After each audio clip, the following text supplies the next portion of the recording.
Assalomu alaykum aziz qarindoshlar. Hayotimizga psixologiya 17 darsimiz. Xush keldinglar. Hammamiz asl saqlash iqtidorimizning aytdim yaxshi bo'lishini, bir narsalarni esimizda tutib olsak, unutib qolmaslikni nihoyatda orzu qilamiz. Inshaalloh bugungi bu darsimiz orqali balkim psixologiyadagi ilmiy bo'lgan asl saqlash usullari orqali inshaalloh bu orzuyimizga yetib qolishimiz mumkin. Xotira odam miyasining erishgan uchurlarni sifirlashtirish, saqlash va qaytadan asga ilish jarayoni. Endi bu xotiramiz, ya'ni as saqlashimiz necha xilga bo'lindi. Obraz xotirasi degan vaqtda masalan bo'lib o'tgan bir ishlarni biz tasvirlab beramiz yoki hikoya, roman kitoblarda buni har xil shaklda bayon qilib berdi. Xotira bir necha xilga bo'lindi. Masalan, obraz xotirasi burun bo'lib o'tgan ishlarni boshqalarga tasvirlab berishimiz obraz xotirasi bo'ldi. Masalan, men u vaqtda 11 yoshdim. Kechim bak uzunti, yoki bo'lmasa qish faslida hamma yerga qayg'ib ketganda degandek atrofni tasvirlash, o'zimizni tasvirlash va shu jarayonlarni butun hamma askilish jarayoni bo'lsa obraz xotirasi bo'ldi. Logikal xotira deymiz, nazariyalarni yoki bo'lmasa qoida formulalarni as saqlashimiz kerak logikal xotirada bo'ldi. Undan harakat xotirasi, masalan, so'zish, velosiped minish yoki usul o'ynash yoki gimnastika o'ynash degandek harakatlarni as tutishimiz harakat xotirasi bo'ldi. Undan kayfiyat xotirasi, Gerçi biz burun o'tgan ma'lum bir ishni yani pek esimizde saqlayolmasak mı? Şu vaqtda nim degani esimde qolmabdi yoki nimishqa undaq qilg'ini esimde qolmabdi, ammo mening pek ko'nglim yerim bo'lgandi. Yoki shu vaqtda nim uchun xush bo'lganim esimde yo'q, ammo shunda xush bo'lgandim deganga o'xshash shu vaqtdagi kayfiyat hali hammo qaytadan asliginimizda qaytadan o'zimizning badanda qaytadan bir eski ilinishi, ya'ni bak xush bo'lgan bo'lsa qaytadan qo'shilishimiz yoki bek ko'nglimiz yerim bo'lgan bo'lsa qaytadan jug'ildab ketishimiz deganga o'xshash bu mu kayfiyatdan xotirasi shundoq asl bo'ldi. Xotira amaliyotda bir xil bo'lmaydi, ya'ni as tutish xotirlarimiz bir xil bo'lmaydi. Masalan, biz bir narsani o'qigandan keyin yoki o'rgangandan keyin kallamizda bir xil shaklda bo'lmaydi. Eng avval bu sezgi xotir shaklda bo'ldi. Buni masalan bunda tushuntirishga bo'ldi. Telefonda bir narsaga uchur yozdik. Yezib bo'lgandan keyin bu uchur xato bo'lib qolibdi deb uchirib o'tib, qaytadan yana xat yozayotgan vaqtimizda, ya'ni boyqi xatlar yana qaytadan ko'rindi. Shuni tanlamsan, tanlamamsan deganda xat yozish knopkasini ustida yana qaytadan ko'rindi. Bu dal sezgi xotir desak bo'ldi. Buni aytishdik yo'qolib ketadi. Ondan keyin biz yana boshqa xotir, yana davomli xat yozsak bu asosan ko'rinmaydi, yo'qolib ketadi. Shunga o'xshash sezgi xotira yana bir narsani yangi tutgandiki, yangi ko'rgandiki, yangi bir ishni qilayotgandiki bizga berilgan sezgimizdagi bir esimizda saqlash, yangi tutgandiki sovuqlik, yangi tutgandiki issiqlik yoki bo'lmasa bir xil sezim deganlarning hammasi sezgi xotirasi bo'ldi, lekin bakit yo'qolib ketadi. Ondan qisqa xotirda bo'ldi va agar bu sezgi xotirasi davomlashsa bu qisqa xotirga keldi va qisqa xotira agar biz takrorlash va yoki turlashdan o'tkazsak bu uzun xotirga o'tadi.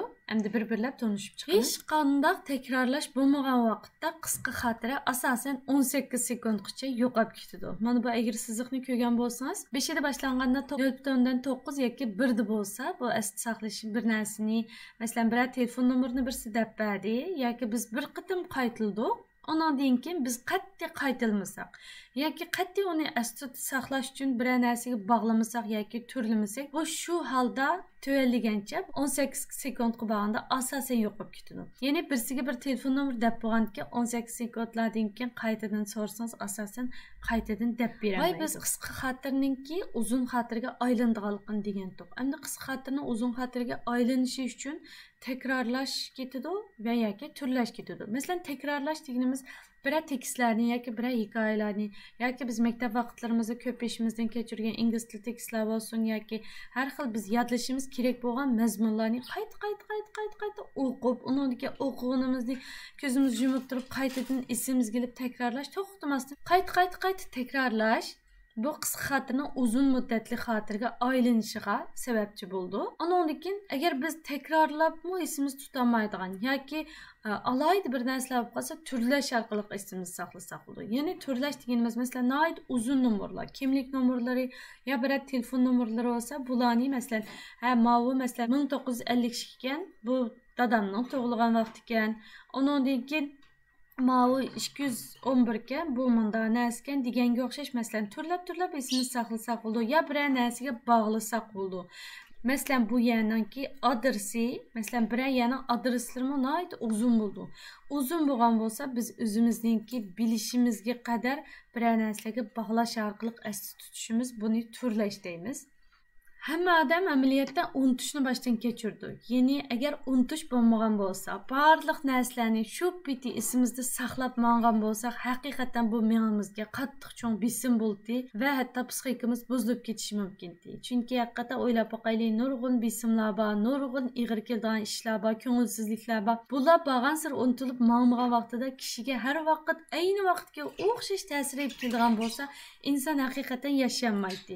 Albatta unutishni o'zi biz yaxshi ko'rmaymiz unutishni, ammo unutishni o'zimi Allohning rahmati. Hamda agarda biz bir o'rgangan ilmlarni bir o'rgangandan keyin, ya'ni o'rgangan vaqtimizda, ya'ni telefon nomerini anglashga o'xshash yoki shuni bir qitim o'qishga o'xshash emas, balki bir o'rganish, ya'ni bir darsni o'rganish yoki bir narsani o'rganishni boshdan kechirdik. Hatto takrorladik deganga o'xshash. Boshdan kechirgan vaqtimizda buningki birinchi kundagi asli saqlashi, ya'ni men strelka qarsanglarmi 20 minutdan keyin dal mush 50 ga yaqinlab qoldi. Asosan deydi 40% to'lab unutilib ketdi. Birinchi kundan bu 25% ga tushib bo'ldi. Yani birinci günden biz 20'den köpünü unutup kalmamız.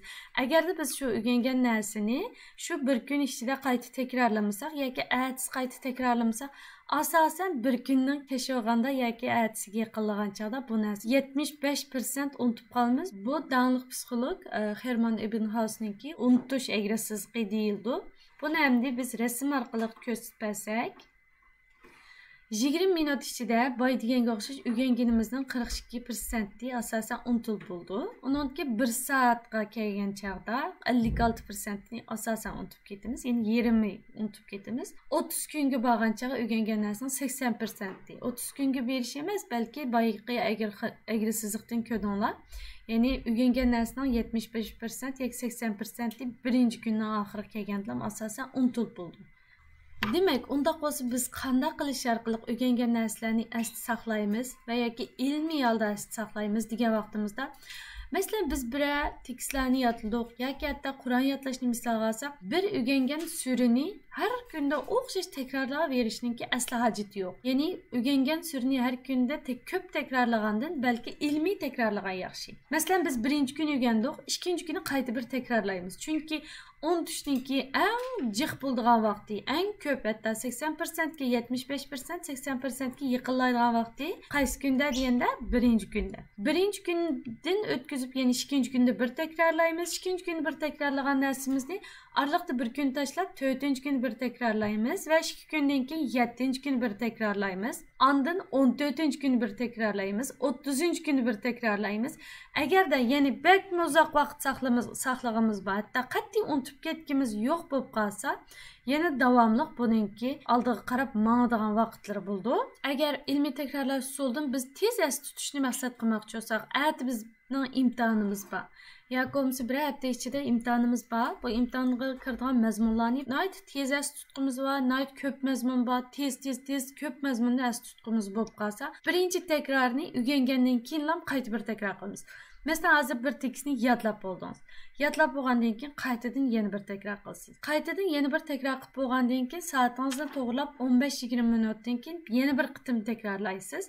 Undan keyin 3-chi qitimlik takrorimiz 6 soat yoki 8 soatdan keyin yana bir qitimlik takrorli bo'ldi. Undan keyin 4-chi qitimlik takrorimiz 24 soatdan keyin bo'ldi. Bunda bo'lganda ertasi imtihon kirsak, bu yodlagan mazmunlarimiz asosan esimizda qoldi. Bu yodlash uchun emas, hattoki matematikalik yeshish, formulalarni yodlash yoki bo'lmasa yeshish usullari bo'lsin yoki har xil bilimlarni o'rganish bo'lsin. Hatto kitobdagi tekstlarni yodlash emas, bunda bir o'qib chiqish yoki bo'lmasa boshqalarga tushuntirishni maqsad qilgan narsalarimiz bo'lsa, uning boshida qayta takrorlagan vaqtimizda esimizda qoldi, boshqalarga o'zimizning tilga aylantirgan holda mazmunlarni tushirib qo'ymagan, unutib qolmagan asosda yetkazib bera olamiz. Endi uzun mezgillik esda saqlaganimiz bor bo'lsa, birinchi tekrar o'rgangandan keyinla bayqa o'xshash, ikkinchi tekrar 20 minut yoki 30 minutdan keyin bo'lsa, uchinchi tekrar dal 1 kundan keyin bo'ldi. Ondan keyin 7 kundan keyin. Boya biz 2 kun 4 kun degandik. Agar uni qila olsangiz da yaxshi, 2 kun 4 kundan keyin. Uni qila olmayman. Biroz orliq tashlab, lekin uzun esda tutqun bor degan vaqtimizda 1 kundan keyin tekrar qilib bo'lgandan keyin 4-chi tekrarimiz 7 kundan keyin bo'ldi. Andan keyin buni shu peti qo'yib qo'ygandan keyin vaqtimizni kalendarimizni to'g'rilab qo'yamiz. 1 oydan keyin qayta bir tekrar qilamiz. 1 oydan keyin qayta bir tekrar qilib bo'lgandan keyin yana qo'yib qo'yib 3 oydan keyin qayta qilamiz. Buni oxirini davomli yozmadim, lekin mush peti sursangiz bo'ldi. Ya'ni 3 oydan keyin 6 oyda bir tekrar qilamiz. 6 oydan keyin qo'yib qo'ygandan keyin 9 oy yoki 1 yilda bir tekrar qilamiz. Asosan mush peti 9 oy yoki 1 yilga bo'lganda asosan bu yodlagan narsa unutilmas bir holga keldi inshaalloh. Esda saqlash iqtidoriga ta'sir ko'rsatadigan va yoki uni texim yaxshilaydigan bir omil bor, u bo'lsin sifatli uyqu. Biz uyqu haqidagi darsimizda bu vaqtda to'xtalgandik. Ya'ni sifatli uyqu bo'lmay qolsa yoki uyqu nihoyat ozib qolgan chog'da kishilarning esda saqlash iqtidorining tuvallab ketadiganligi, yashangan vaqtda Alzheimer yoki demans deganga o'xshash yashanganlarga devangli kasalga giribtor bo'lish nisbati yuqorilab ketadiganligi, har xil psixologik kasallarga giribtor bo'lish nisbati yuqorilab ketadiganligini so'zlagandik. Sifatli uyqu haqiqatan odamning esda saqlash iqtidorini yuqori ko'tarib qolmasdan, uninki nihoyatim suzuk holda elib berilganligini tadqiqotlar isbotlagan. Chunki uxlagan vaqtimizda miyamiz shu biz esda saqlagan, yodlagan, takrorlagan narsalarni qaytadan radlaydi. Biz bu uyqu darsimizni so'zlagandik. Ya'ni biz ishkapning ichiga jiq narsalarni solmoqchi bo'lsak, hammani qalayman saldik. Sap bo'lgandan keyin biz vaqtimiz chiqqan vaqtida bir yarim soat vaqt ajratib bularni qaytadan radlab chiqsak, yana nurg'un bo'sh o'rin qoldi va ishkapning ichi nihoyat chiroyli, pokiz, radlik ko'rindi. Shuni o'xshash miyamizning ichiga biz bir kunda kitob o'qiymiz, bir narsa yodlaymiz, boshqa ishlarni qilamiz, hamma narsa ufchur bo'lib kiraverdi. Biz uxlagan vaqtimizda miyamiz uni radlab, nihoyat suzuk, pokiz bir holga ilib keldi. Ya'ni sifatli uyquninki amaliyotda mayli imtihonda takrorimiz olsun, mayli Qur'on yodlashimiz olsun, mayli har qanday o'rganishimiz yoki har qanday turmush faoliyatimiz olsun, sifatli uyquninki bizning esda saqlash iqtidorimizni yuqori ko'tarishga nihoyat foydasi bor. Uyqudan avvalgi faoliyat esda saqlash iqtidoriga nihoyat cho'ng ta'sir ko'rsatdi. Buni biz yoshirinan to'g'riliq darsimizda va uyqu haqidagi darsimizda to'xtalgandik. Uyqudan burungi 20 minut yoki yarim soatda qilgan ishlarimiz bizning uxlayotgan vaqtimizda tushimizga ta'sir qilish nisbati nihoyat yuqori bo'ldi va miyamizning shuning bilan shug'ullanish nisbati nihoyat yuqori bo'ldi. Shu uyqudan avvalgi faoliyatimizda telefon ko'rgandan bekerak kitob ko'rganimiz yaxshi.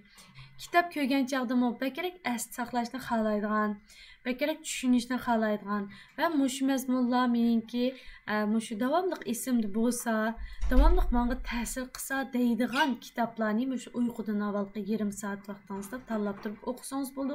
Yoki farzandlarimizning uyqudan avvalgi yarim soat vaqtini nihoyat chang tutishimiz kerak.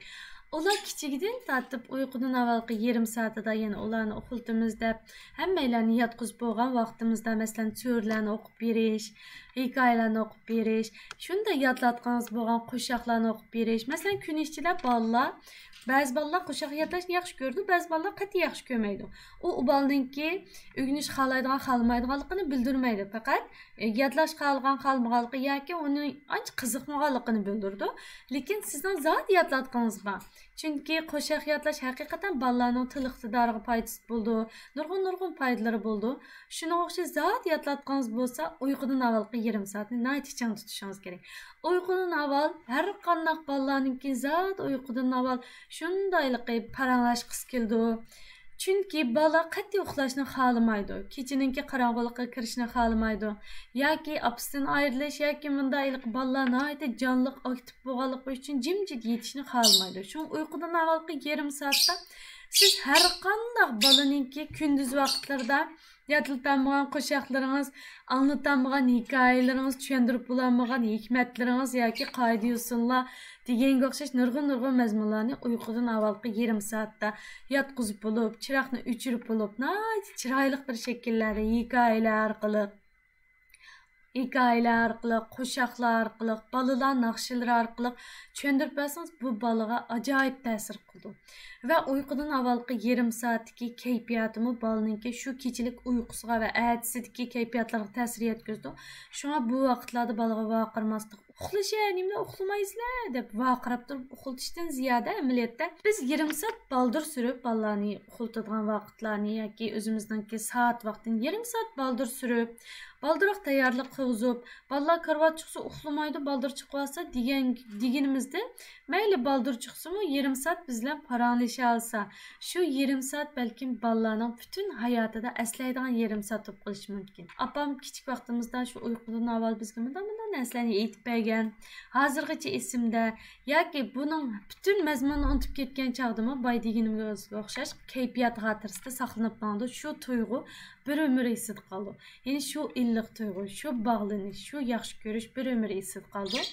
İnşallah asli saqlashningki bu mazmunlari siz uchun foydali bo'lgan deyman.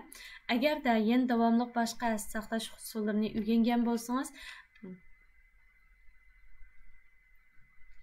albatta asli saqlashning yana nurg'unlagan usullari bo'ldi. Darsimizda so'zlab o'tgan usul bo'lsa, psixologiyadagi eng asosiy va tadqiqotlarda isbotlangan eng asosiy va ya'ni eng temel asli saqlash usulidan hisoblandi. Agarda siz anglagan boshqa darslardagi yana boshqa xil asli saqlash usullari bo'lsa yoki ko'pchilikka tavsiya qilmoqchi bo'lgan asli saqlash usullari bo'lsa, munozara qismiga yozib qo'ysangiz bo'ldi. Bugungi darsimiz mushayicha olsun. Hammalar o'zinglarni asranglar. Allohga omonat.